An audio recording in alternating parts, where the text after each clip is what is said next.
Então, retornando para a nossa sessão sobre transporte aéreo, eu convido também aqui na frente a Roberta Rude Torres, que é consultora de planejamento operacional na CCR Aeroportos, é professora de graduação e pós-graduação na Estácio e tem experiência de 24 anos, tanto na área pública e privada, sempre trabalhando com aeroportos. Muito obrigada pela sua presença, Roberta.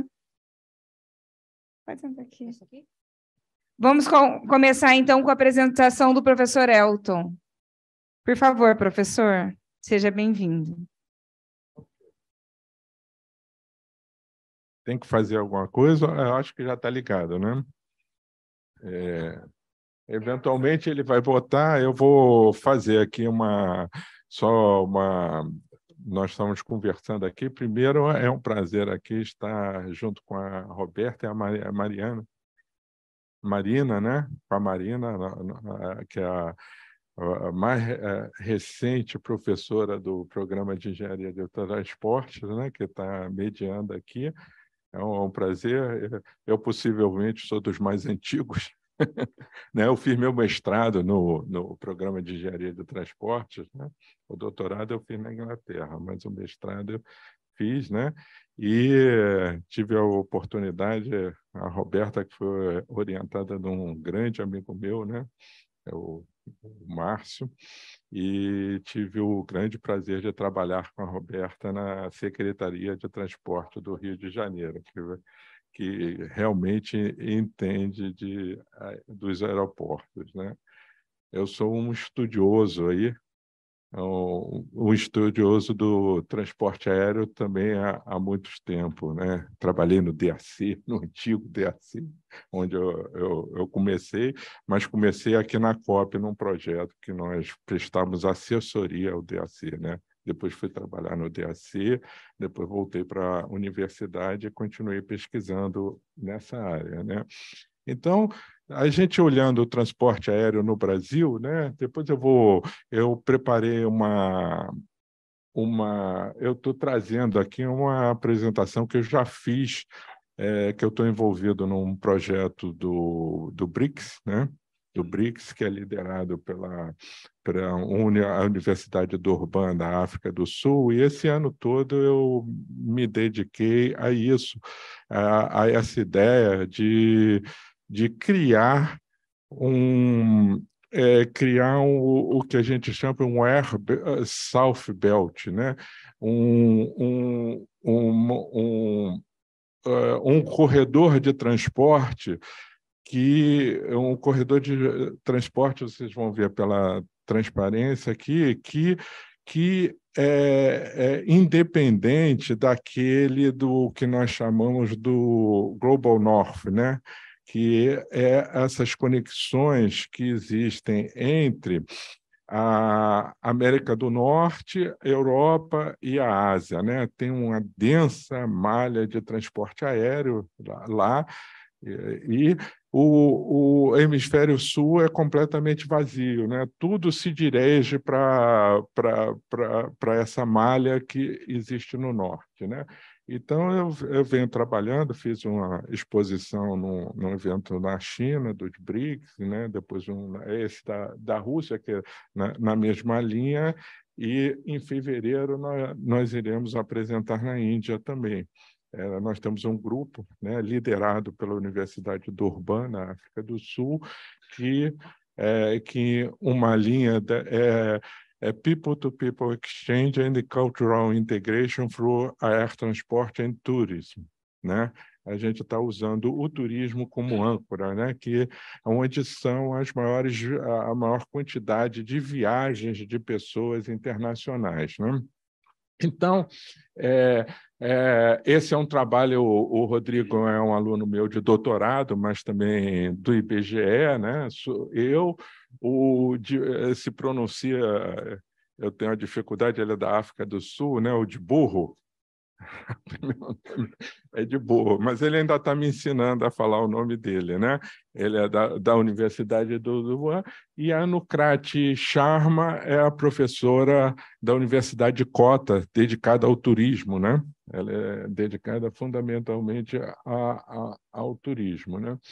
Então, as motivações, né, vão muito além do transporte aéreo, as motivações para esse trabalho, né? Essa discussão toda do BRICS sobre o multilateralismo no mundo, né? Ou a hegemonia dos grandes países, do grupo do G7, né?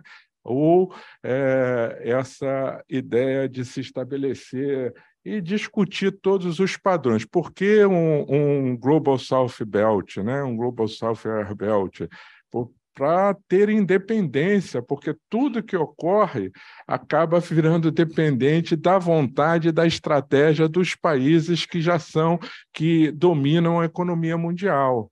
Se você não fizer alguma coisa nova ou ficar tentando simplesmente se agregar a eles, você sempre será um subalterno. E nós vamos ver que a maior parte da população do mundo não está nos países desenvolvidos, ela está nos países emergentes, está no Global South, né? A gente vai ver. Então, tem uma série de dúvidas que sobre essa questão da ordem mundial, né? Então, aí são uma série de perguntas que têm motivado a gente a aprofundar esses estudos, né? E eu estou dirigindo isso para o transporte aéreo e o turismo, mas é uma âncora, e essa coisa está acontecendo no sistema bancário, está acontecendo na cadeia de suprimento mundial, está acontecendo em vários níveis, né, do desenvolvimento econômico. Eu, particularmente, vou me dedicar a transporte aéreo e turismo na cooperação South-South. Existe até um órgão das Nações Unidas que trata só disso, né? E o BRICS é o coração desse órgão, né? Que são os países emergentes mais importantes desse Global South. Aí nós vemos, né, aonde estão as pessoas no mundo. Nós não queremos cuidar das pessoas, né? A gente não desenvolve atividades econômicas para a melhoria da vida das pessoas. Então, nós temos que olhar onde as pessoas estão, né?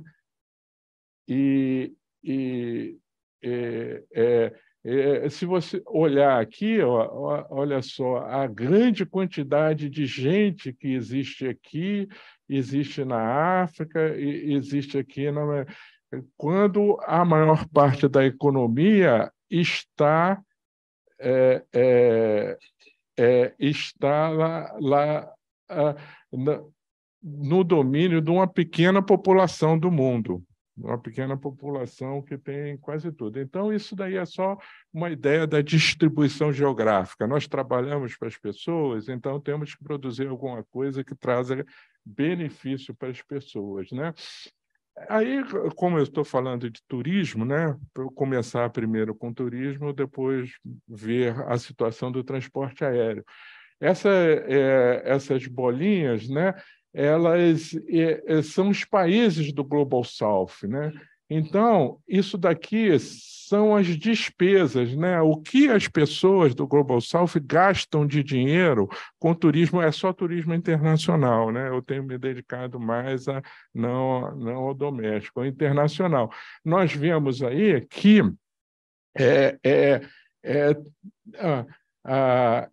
tem o gasto e quem é que recebe realmente o dinheiro desse turismo? Aí nós vamos ver a concentração das receitas estão mais no Global North, né? Quer dizer, essas pessoas pobres aqui estão mandando dinheiro, ela ganha dinheiro, né? Se eu perguntasse para cada um aqui, se você ganha mais um pouquinho de dinheiro, o que você vai fazer? Eu vou levar meus netos na Disneylândia, né? Aí eu falo, não, leva na África do Sul, tem coisas interessantíssimas para mostrar para os seus netos na África do Sul, na Índia, na China, né? Na Rússia, são países fantásticos.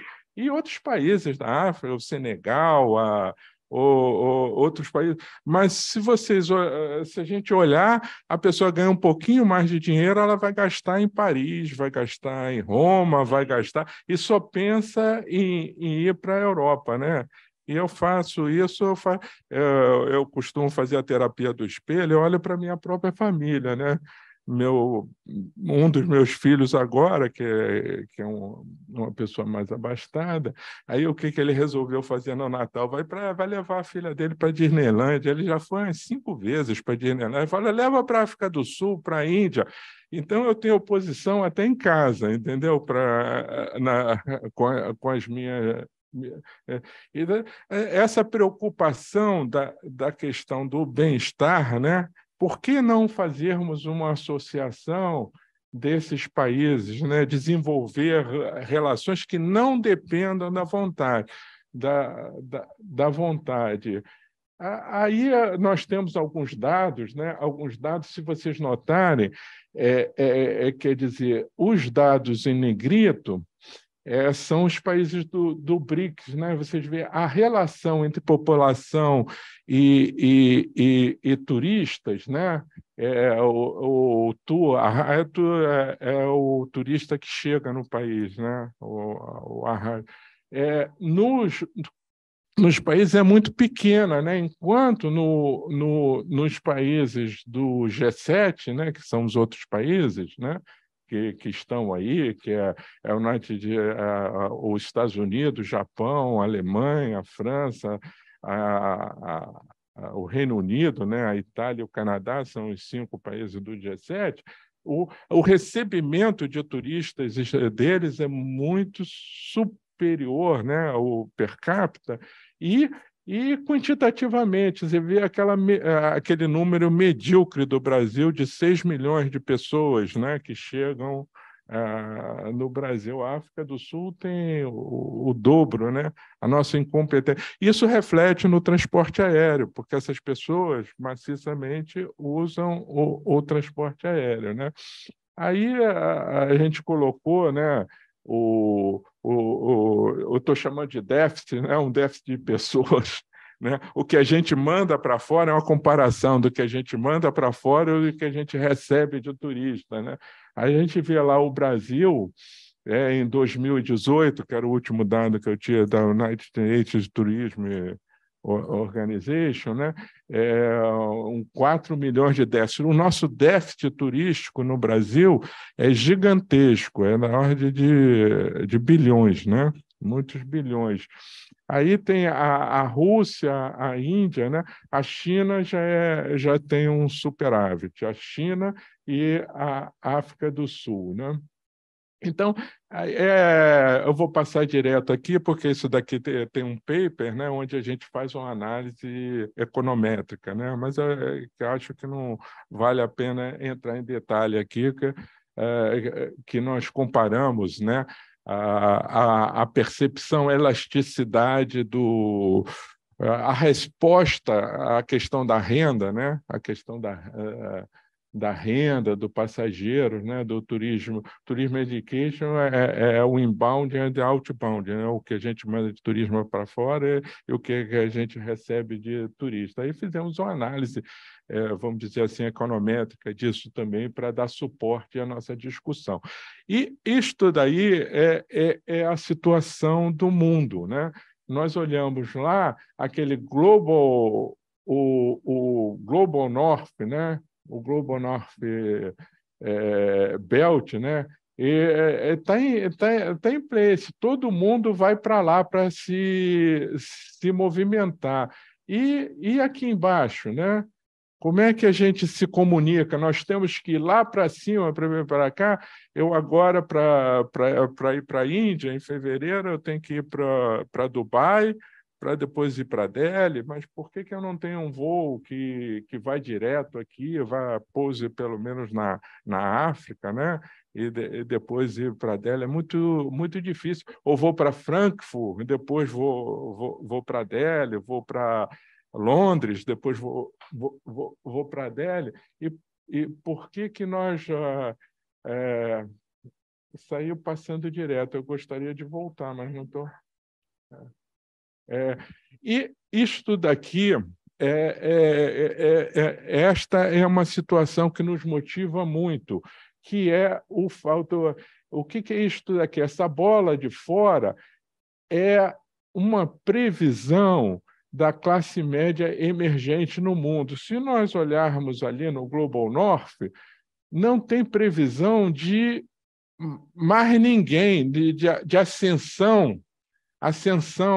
A classe média que tem lá é a que tem, é a que vai ficar, talvez até diminua, né? Mas no Global, aqui na Ásia, é onde está a principal agregação de renda no mundo. As pessoas vão ter renda para viajar, para fazer turismo, né? Aqui no Oriente Médio e no norte da África também tem uma previsão. E na própria, o que eles chamam Sub-Saharan África, também tem, na América do Sul e Caribe também tem, aquele azul aquele azul lá em cima, né, que divide o Global North do Global South, né? O azul e o vermelho é o Global South, são os países pobres, onde está a maior parte das pessoas no mundo. Não só as pessoas, é onde está a maior parte dos recursos naturais do mundo. Os recursos naturais não estão na Europa. Nos Estados Unidos e Canadá tem bastante recursos, mas não estão na Europa. E as novas pessoas, os novos consumidores estão no Global South. E é uma vontade, naturalmente, dos países mais desenvolvidos fazer uma propaganda sistemática para que as pessoas queiram ir para a Disneylândia, queiram ir para Paris. E a minha política é o seguinte: não, você tem que ir para a África, você tem que ir para a Índia, para criar demanda e possibilitar que a gente estabeleçam conexões aéreas robustas, contínuas, né? Que não precise ir para Frankfurt para ir para ir para a Índia, para ir para a China, que eu possa ir através de joint ventures criadas por empresas dos países do Global South, e não precisa ir pela Lufthansa, não precisa ir pela British Airways, eu posso ir por empresas que são do Global South, né? E isso tem mais substância ainda se você olhar esse trabalho. Esses dois trabalhos são da OSD, né? de pesquisadores da OSD, né? E isso daí dá muita substância, mostra aonde está o consumo no mundo. Se vocês olharem a parte de baixo aqui, que é a China, e nós estamos lá pelo 2021, lá, 2024, a participação dos países. Se vocês olharem lá para os Estados Unidos, o consumo dos americanos vai cada vez ser uma parcela menor do consumo no mundo. O consumo dos europeus, a mesma coisa. Agora, o consumo da população do Global South só vai aumentar. Se nós não fizermos nada, esse dinheiro todo vai para o Global North. Se não se constituir infraestrutura que as pessoas possam usufruir das belezas da América do Sul, das belezas da África, das belezas e não estabelecemos canais de supply chain, efetivos e economicamente viáveis e diretos, sem precisar passar pelo crivo, né, do Global North, todo o dinheiro vai para lá, né? E, dando prosseguimento aí, já chegando ao final, essa é a ideia, né? Então, essa linha vermelha aqui, né? Essa linha vermelha aqui é a criação de algo novo. Os chineses têm o Belt and Road Initiative, que mas eles estão investindo maciçamente no transporte marítimo, no transporte ferroviário e rodoviário. Eles ainda não incluíram, né? É uma tentativa que a gente está fazendo junto ao pessoal, primeiro pelas universidades da China que fazem parte dos nossos projetos. Mas a ideia de que essa ideia que é o Belt and Road Initiative, que trabalha somente na parte marítima, que ela se estenda para a parte aérea, para iniciativas de infraestrutura, por exemplo. Por que nas concessões do Brasil não vieram? Só teve a Change aqui no aeroporto do Rio de Janeiro, que não deu muito certo, né?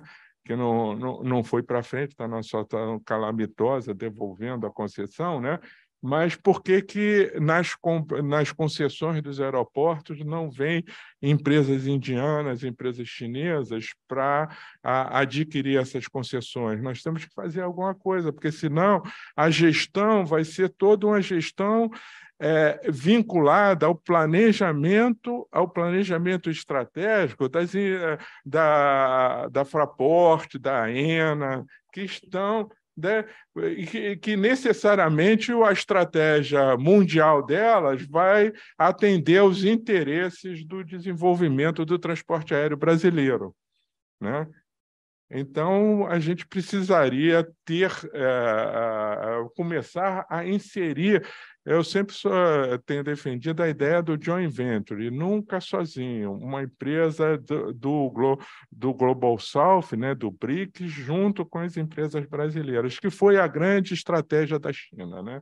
Então, terminando aqui, né, como foi uma palestra que eu fiz lá, aí o obrigado aí está nas línguas dos países do BRICS, né? Isso daí é uma transparência do BRI, é o Belt and Road Initiative, que é o projeto chinês, é o maior projeto do mundo na atualidade, né? Onde são investidos trilhões de dólares, né? Que são nessas rotas aí, mas a gente vê que eles investem muito na parte terrestre e marítima, né? Não abriram, né, para o transporte aéreo. Então, muito obrigado. Termino aqui a palestra. Muito obrigada, professor. Eu vou abrir para as perguntas no fim, tá? Eu vou pedir agora para a Roberta fazer a apresentação dela. Eles vão trocar ali, por favor. Pode fazer em pé, pode. Você falar sentado. Eu também não, eu estou aqui. A luzinha aqui em cima, passar a energia, porque a professora não vai.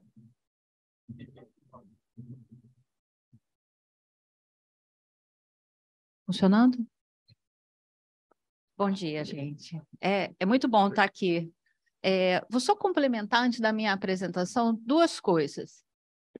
Primeiro, é um ambiente que eu mais gosto, é o ambiente acadêmico. Eu sempre gostei muito e faço questão de continuar nele. O professor Elton esqueceu duas coisas de falar. Ele estava na minha banca no mestrado e ele estava na minha banca no doutorado também. Então, além dessa similaridade que a gente tem de gostar tanto dessa área, ele ainda foi minha banca 2 vezes, quer dizer, avaliou. E depois ainda tive a honra de poder trabalhar para ele na Secretaria de Transportes, quer dizer, a gente só aprende. Eu já estou apaixonada pelo tema novo, já estou tentando ver um link para a minha expertise, que não é tanto do turismo, mas muito mais ligada à infraestrutura de aeroportos, né? A minha expertise é em safety, em aeroportos, desenvolvimento, planejamento. Eu comecei no DAC, fui DAC 10 anos, participei da transição para a ANAC e nunca saí da área. Comecei por acaso, estagiando, muito por acaso, esses programas de estágios de CIE, e depois que eu ingressei, nunca mais eu saí. Então, eu trabalhei na Concremat por 5 anos, e é mais uma coisa que o professor Elton falou agora, que é exatamente isso. Quando eu entrei para a Concremat, eu fui trabalhar no programa do BBSAC, os 270 aeroportos regionais. Foi um programa do governo, acho que na época da Dilma, se eu não me engano. E alguns anos depois, a Concremat ela foi adquirida, a parte de engenharia, 80% pelos chineses. E é exatamente isso. Quando os chineses vieram para a empresa privada, eles vieram exatamente com o foco que o professor Elton falou, o marítimo e o terrestre. E não tinha esse viés todo para o transporte aéreo, né? A gente brinca que a gente faz uma luta solidária aí. Mas tudo bem. Então, eu já estou apaixonada pelo tema, já pensei em milhões de coisas. O que eu trouxe aqui para vocês hoje é uma pequena amostra sobre os impactos do Covid, a pandemia em si, no transporte aéreo, tá? Mas eu puxei um pouquinho mais para o lado onde é o meu domínio, que é a infraestrutura aeroportuária. Coloquei alguns dados aqui, mas não é para ninguém gravar, tá? É só para a gente entender número, para ter uma noção, conseguir medir o quanto o Covid impactou no transporte aéreo. Então, eu tenho vários dados aqui do quanto o mercado regrediu, domesticamente falando, o mercado internacional também, e de uma hora para outra, sem que a gente percebesse, o mundo parou de se conectar, pessoalmente e economicamente também. E como que a gente ia fazer para resolver isso? O que a gente fez? Nós fomos para o mundo online. Então, aqui, o que eu quero mostrar para vocês? Os aeroportos ficaram assim. Eu escolhi Beijing, China, que eu adoro esse projeto, embora a minha área não seja de terminais de passageiros, eu sou 99% lá do ar, quer dizer, eu não tenho a bagagem para dentro do terminal de passageiros, eu sou infraestrutura mesmo. E a gente não quer um aeroporto assim, vazio. O que acontece quando a gente pega um terminal de passageiros desse, aqui é só um exemplo, eu fui procurar e são dezenas, um aeroporto vazio, sem uma aeronave. Pra vocês terem uma ideia, o Galeão, quando aconteceu a pandemia, ele teve que ficar ligando todos os dias as pontes de embarque para elas se movimentarem. É igual escada rolante, gente. É igual o elevador. Fica uma semana sem usar para ver o que acontece. Aquilo tudo para de funcionar. Qual é o custo? E quando a gente pensa em questões de custo, vamos ver o OPEX disso. E sem uso, sem retorno. Então, o impacto ele foi do macro ao micro. A gente teve o impacto com as barreiras e a gente teve o impacto de como se sustentar frente à pandemia. Então, quais são esses desafios? O que mudou? Em que áreas? Então, só parou de voar. Onde ficam as aeronaves estacionadas quando elas não voam? E é isso. Foi o que eu disse. O mundo parou de se relacionar pessoalmente e economicamente. E eu listei algumas consequências, mas é infinita essa lista, tá? Tivemos aumento de custo, tivemos atrasos. Por que atrasos em alguns voos, dos quais alguns permaneceram? Por quê? Porque tivemos protocolos novos. Como que a gente se adapta a isso? E quando a gente tem um protocolo novo, o que acontece quando está tudo fechado para a empresa aérea, mas o piloto pega Covid? Muda tudo. Isso não é fácil de organizar. A malha aérea não é uma coisa fácil de organizar e tripulação também não. Ainda mais quando a gente fala internacionalmente. Demissões e redução de jornadas. Veja a Emirates, o A380 parou. Né? Eu tenho um sobrinho que pilota o A380, então passou um tempo, 50% do salário reduzido. E foi assim, mas manteve. Quer dizer, as empresas tiveram que se virar a respeito disso. Queda nas receitas aeronáuticas, sim, nas taxas que a gente já conhece, mas quedas nas receitas não aeronáuticas, que a gente chama de acessórias, falências. Quantas empresas faliram? E o turismo, graças a Deus que eu falei, viu, professor Elton? O turismo mundial, o quanto ele não sofreu. O turismo mundial, ele impulsiona a economia, ele está fortemente atrelado à economia. Quantas adaptações a N protocolos? Eu trabalho em São Paulo agora, né? Eu estou na CCR, então eu vou toda semana para a CCR. Aqui no Rio de Janeiro eu não preciso usar máscara no metrô, não voltou, né? Mas em São Paulo eu preciso. Então eu moro no Rio, mas eu trabalho em São Paulo e eu preciso me adaptar às regras. Eu estou dando um exemplo do que acontece nos outros países. Quando eu mudo o país, quando eu faço um voo para outro, eu tenho que saber o que acontece lá, porque o transporte aéreo ele é intrinsecamente mundial. O home office, nós passamos, sim, a ter o home office. Isso ajuda em muitos aspectos, a gente globaliza, né? Finalmente a gente vai tendo essa noção de globalizar, mas isso também tem outras implicações. Bem-vindo ao delivery, que é o que eu quero falar para vocês. A gente, quando fala transporte aéreo, pensa muito em passageiro, mas o meu mestrado eu fiz sobre carga aérea, que eu sempre fui apaixonada muito por carga aérea. Depois é que eu fiz o doutorado sobre seleção de sítios regionais. Mas a carga aérea, quando que a gente fala sobre carga aérea no país? E a carga aérea, ela impulsiona. Quando a carga aérea foi descoberta no porão da aeronave, o benefício dela para o custo das empresas foi absurdo. Absurdo. E ela estava lá, o avião estava voando vazio. Vamos encher essa carga, esse porão. Então, na pandemia, nós tivemos essa saída. E foi preciso inovar, com toda certeza, né? Eu coloquei esse slide aqui porque eu queria, só para quem não tenha a vivência da empresa aérea, mais ou menos ter uma ideia dos custos da empresa aérea. Isso aqui se mantém. E aí, as empresas aéreas, elas são, digamos assim, dolarizadas, né? É o padrão. Elas têm que arcar com isso tudo. Quando eu tenho a pandemia e eu paro de voar, é o que a gente costuma dizer no meio. Fechou a porta, acabou. É perecível, nada mais acontece. Tanto que, ao longo do tempo, a gente vem percebendo os voos onde o mesmo assento ele é usado diversas vezes, que é o yield management.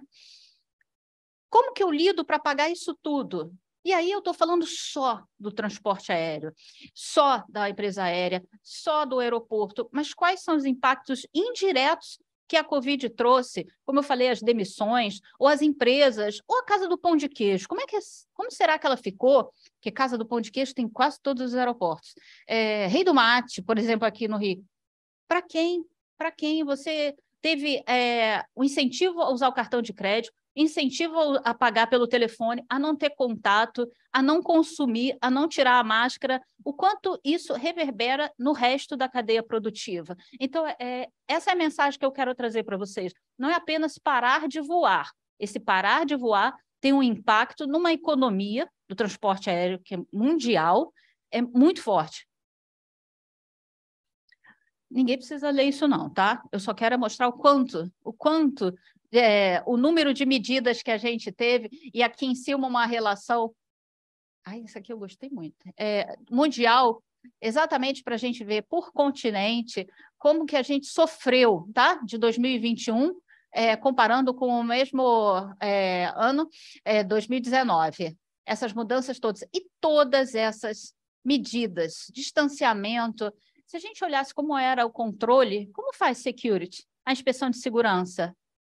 Tudo bem que a gente não pode encostar, mas eu preciso que você pare, que você abra sua bagagem, eu preciso inspecionar você. Como é feito isso numa época de segurança? Então, o que aconteceu? Tivemos que adaptar tudo no transporte aéreo. Tanto a sua rotina de trabalho, quanto as medidas que são mundiais. É o que eu reforço muito. A gente tem medidas internacionais? Tem. Mas a gente tem medidas de cada federação também. E a gente tem que atender. Aqui eu coloquei muito rapidamente, não tem muita intenção de que vocês leiam isso, mas eu trouxe todos os documentos, se alguém quiser, tá? E a apresentação vai ficar, não vai? Para que vocês possam ler, tá? Logo quando saiu a pandemia, a gente teve que se virar e orientar, porque você não pode cobrar de alguém algo que você não orientou. Então, você tem que ter uma regra clara. Depois que você tem a regra clara, estabelecida e pública, aí sim você pode cobrar. E o que a ANAC fez? Ela teve que se virar a respeito disso. E ela fez justamente, para vocês terem uma ideia, e aqui é muito a minha área, né? Apesar que eu estou sempre passeando aqui, porque eu gosto também muito, qualquer coisa relacionada a aeroportos, né? Mais ou menos assim, o que você gosta de transporte aéreo?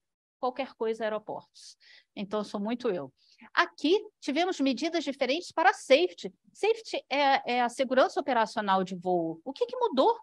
O que muda na minha infraestrutura? Então, a ANAC teve que estabelecer uma série de regras que falasse justamente sobre os certificados, a alteração contra incêndio. Contra incêndio, a parte C5 dentro de um aeroporto é uma parte que movimenta, é muito custo. Um carro de combate a incêndio grande, de grande porte, né, que pesa umas 20 toneladas, pode chegar, em média, a R$2 milhões.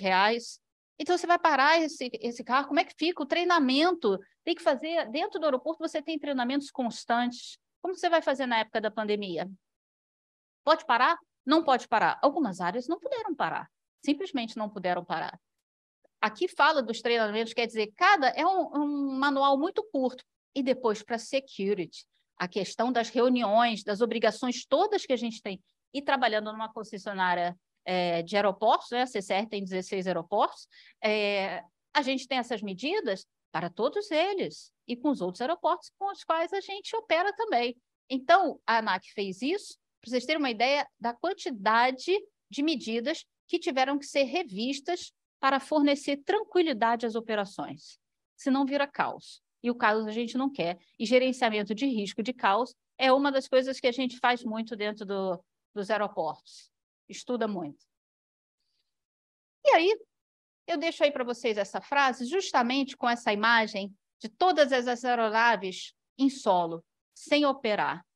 E o combustível? A gente não fica reclamando o tempo inteiro do combustível, do ICMS, de tudo? Nós não temos disparidade de ICMS dentro do Brasil? Quer dizer, como é que a gente faz? Todas elas paradas, todas as aeronaves em solo, vai colocar aonde? Onde você coloca? Em que infraestrutura? Tem uma foto, eu não consegui achar, mas em Dubai, os A380 todos estacionados. A gente não tem pátio para estacionar toda uma frota. Vocês terem uma ideia? Aqui a frota comercial brasileira, de 2 anos atrás, mais ou menos, esse dado, somando Gol, TAM e Azul, ela tem, em média, 560 aeronaves. Isso é um dado público na ANAC. Quando a gente olha a FedEx, a gente olha a American Airlines, elas sozinhas, cada uma tem 700 a 900 aeronaves. Onde eu coloco isso? Parado. Quais que vão usar?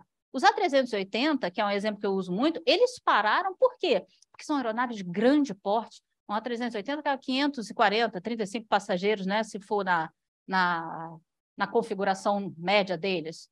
Então, eu vou transportar quantas pessoas estão voando?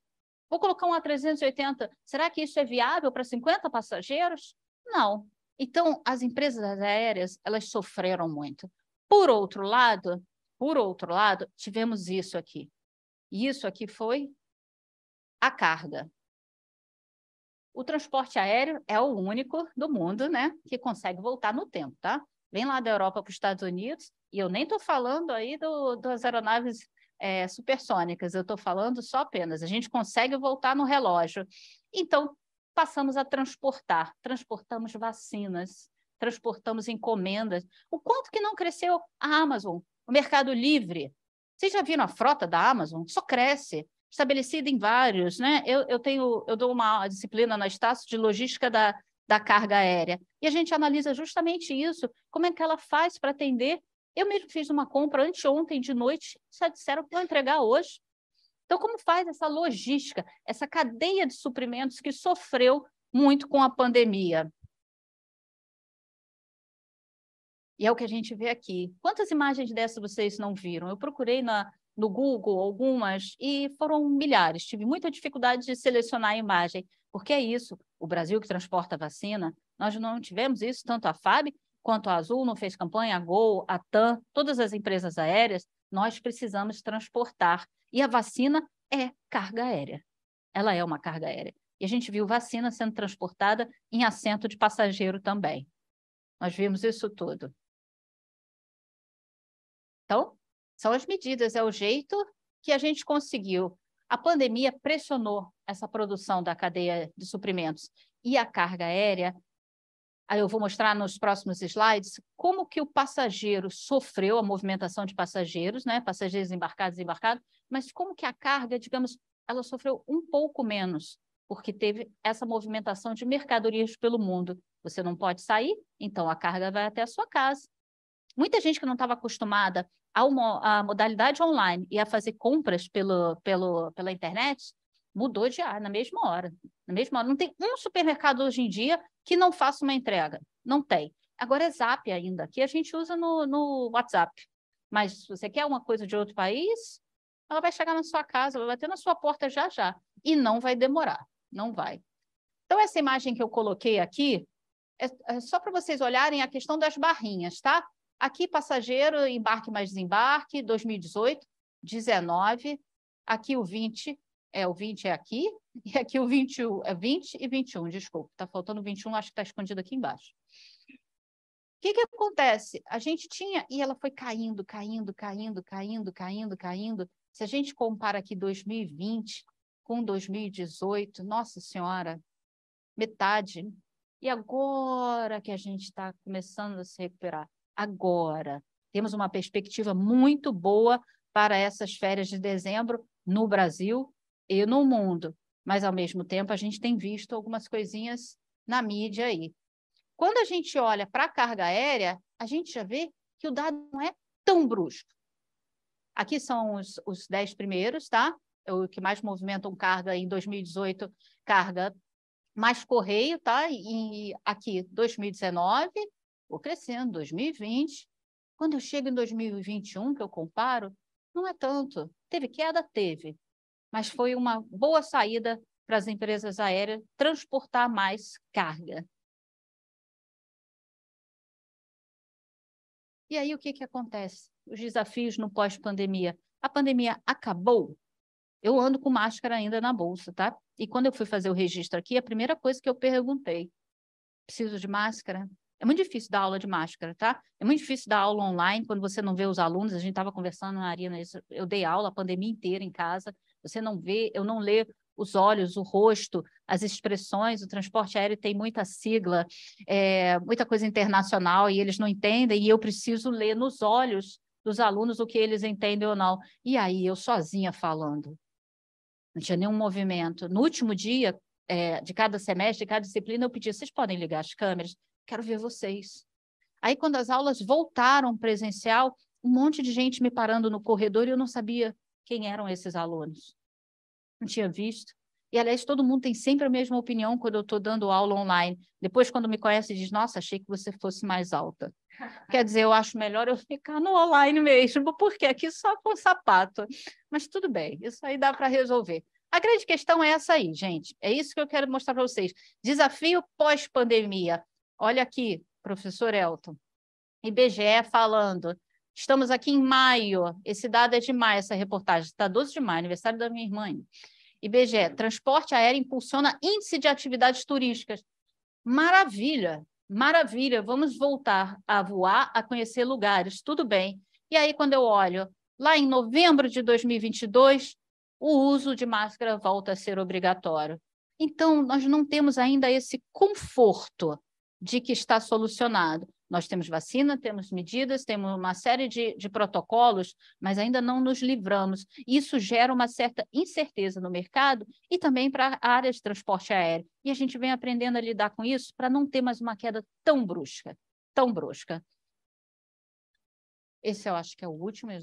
Quais são os desafios que a gente tem frente à movimentação nos aeroportos, nas empresas aéreas? Está tudo ligado, tá? Não tem aeroporto sem a aeronave, não tem aeronave sem o passageiro, é tudo uma cadeia que tem que funcionar, deveria, de forma harmoniosa, se alimentando. Incertezas frente às novas variantes do Covid, o trabalho híbrido, sim. O piloto não faz trabalho híbrido, não faz. Alguns treinamentos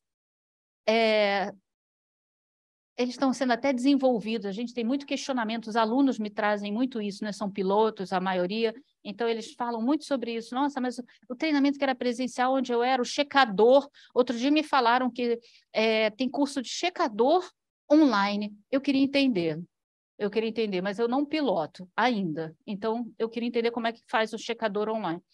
Estimular o turismo seguro, pensar nessa cadeia de suprimentos, tá? Não é só a empresa aérea, não é só o aeroporto, não é só o passageiro, é a cadeia inteira. Quando acontece, por exemplo, uma questão como foi em Fernando de Noronha, por questões de infraestrutura, e a pista que está com problemas na pavimentação, como fica o mercado de Fernando de Noronha? Como Fernando de Noronha sobrevive do turismo? E como é que ele fica se o aeroporto não está em condições de ser usado? Comunicação, sempre, sempre. A gente tem que estar muito atento. E o atento hoje não é o e-mail que vai chegar amanhã. O atento hoje é agora. Eu quero saber o que está acontecendo na China agora. Se você tem um lockdown, alguma coisa que vai impactar na minha operação da aeronave, eu quero saber agora. Eu preciso saber disso agora. Inovar, gente. Inovar, sempre, sempre. A gente tem que sair da caixinha e sempre pensar em novas possibilidades, o que a gente pode fazer para que tudo continue. Para a gente não ter mais o que eu coloquei no outro slide lá com a pista do Galeão, a 1533. A gente não pode mais parar o mundo pessoalmente e economicamente. Então, nós temos que fazer isso de uma forma segura. É isso. Eu agradeço muito a vocês. Essa foto é uma montagem, tá? Eu sempre tenho que dizer, porque como todo mundo sabe que eu sou de infraestrutura, me perguntam se isso é possível. Isso não é possível, é uma montagem, metade da foto em cima e embaixo. Mas é que eu estou trabalhando nessa montagem há anos, onde eu vou colocar meu rostinho numa das imagens aqui, eu vou colocar. vou ficar num lugar, numa das cadeiras, eu estou escolhendo ainda porque são todos homens. E aí eu vou colocar de lado, vou colocar uns amigos, que é assim que eu me imagino daqui a uns 20 e poucos anos. É o que eu sei fazer, então pelo menos eu vou ficar olhando, né?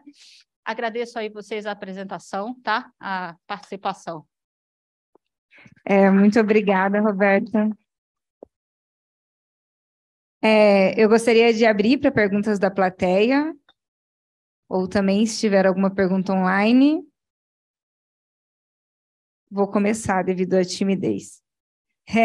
Professor, você que falou de turismo, de incentivar a África do Sul, incentivar esse South Belt, mas a gente ouve muito, tá mais barato ir para a Europa do que para o Nordeste. Como a gente pode mudar essa realidade, né?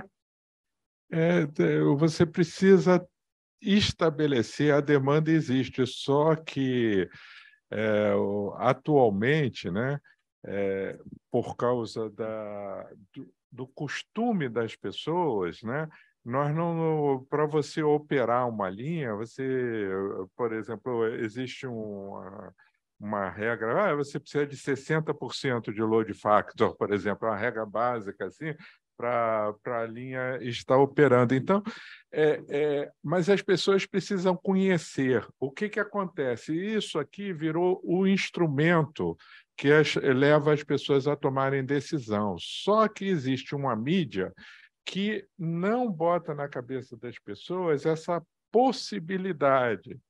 Em geral, quando eu converso com os empresários brasileiros, falam, eu quero estabelecer eu gostaria de explorar o mercado indiano, o mercado chinês, é gente para cá, muita gente, né, para vir para cá. Eu falo, você não pode pensar assim, você tem que pensar numa parceria, num joint venture, para que você mande pessoas para lá e eles mandem pessoas para cá.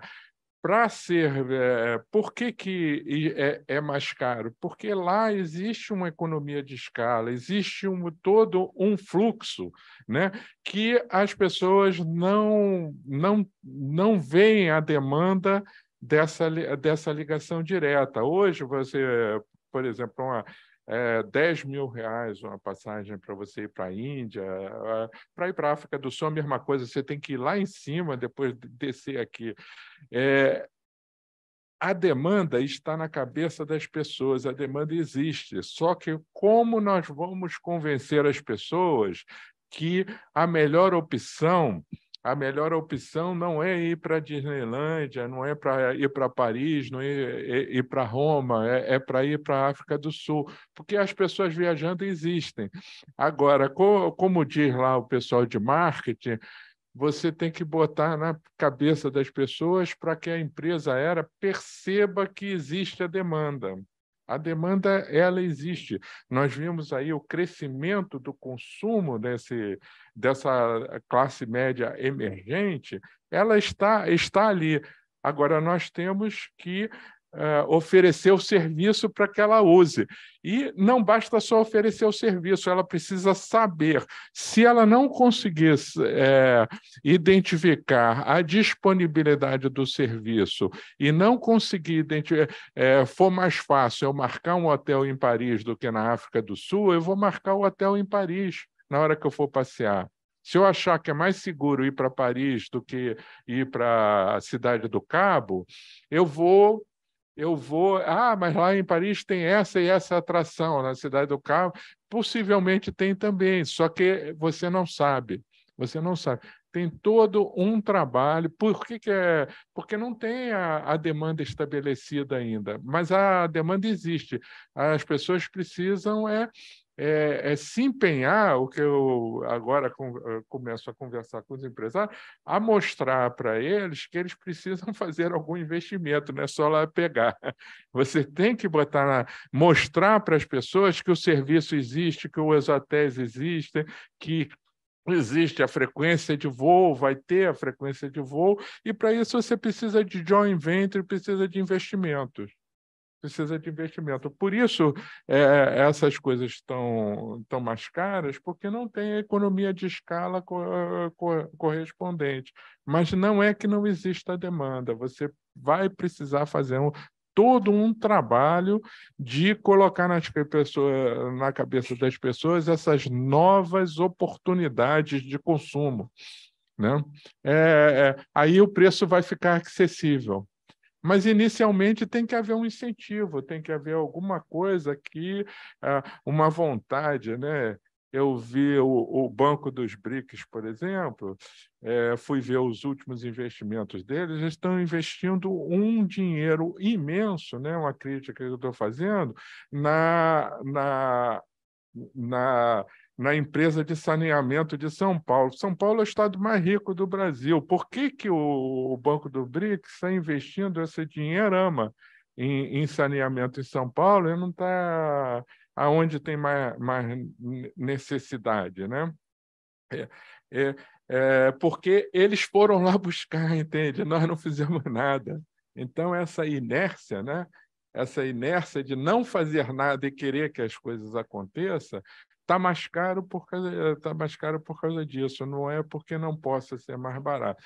Nós dependemos dos empresários e do governo. Nós, na academia, a gente desenvolve as ideias, mostra as oportunidades. Agora, quem implementa é governo e empresário. O governo empresário implementa. Eu diria o seguinte, pelos estudos que eu faço, existe viabilidade, existe a possibilidade de chegar a um valor econômico para as pessoas, né? Agora, tem que se investir, tem que fazer o trabalho para que isso aconteça, né? Obrigada. Plateia. Roberta, para você. Iremos sobreviver? Assim, a gente viu um grande investimento com as concessões, o aumento da capacidade dos terminais aeroportuários, a gente viu o Galeão aumentar de tamanho e hoje ter um terminal basicamente fechado, né? Você acha que a gente vai conseguir chegar a essa retomada? Ou as pessoas realmente vão voltar para o rodoviarismo que a gente está vendo hoje, né? Não, eu acho que sim, que vamos conseguir dar a volta por cima, assim. O professor Elton falando, e eu pensando, gente, se você quiser ir de Manaus para Recife, ou você vai via Brasília, né? Ou pior, vai via Guarulhos.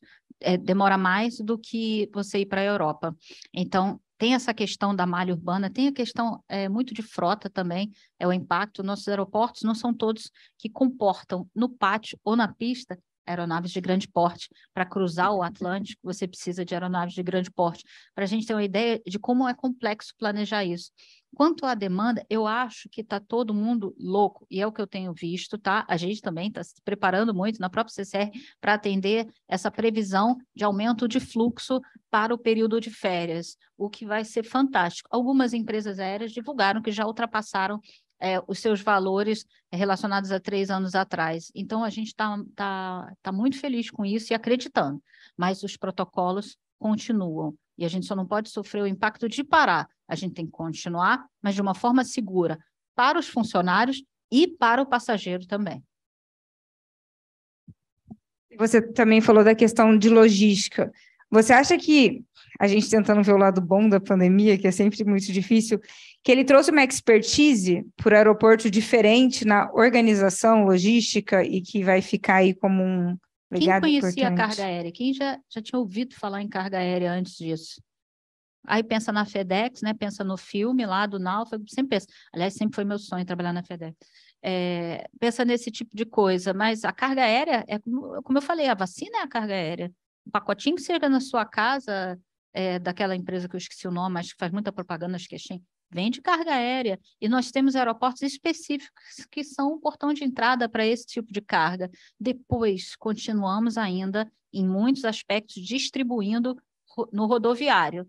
Nós somos um país predominantemente rodoviário, a própria matriz, os próprios investimentos e a regionalização, essa questão dos aeroportos, o incentivo dos aeroportos regionais desde 2012, é uma busca para que a gente mude essa configuração e a gente capilarize mais.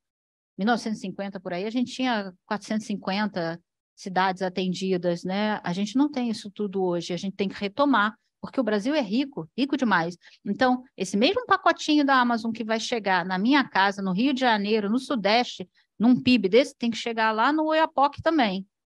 Mas como que ele vai até lá? Nem todas essas cidades pequenas possuem aeródromos capazes de pousar. Então, a gente tem que essa parceria com a empresa aérea e irrigar o país com isso. Eu acho que a carga aérea, desde que ela chegou, ela só cresce, só melhora. Muito obrigada, gente. Muito obrigada, professor. Muito obrigada, Roberta, pela disponibilidade.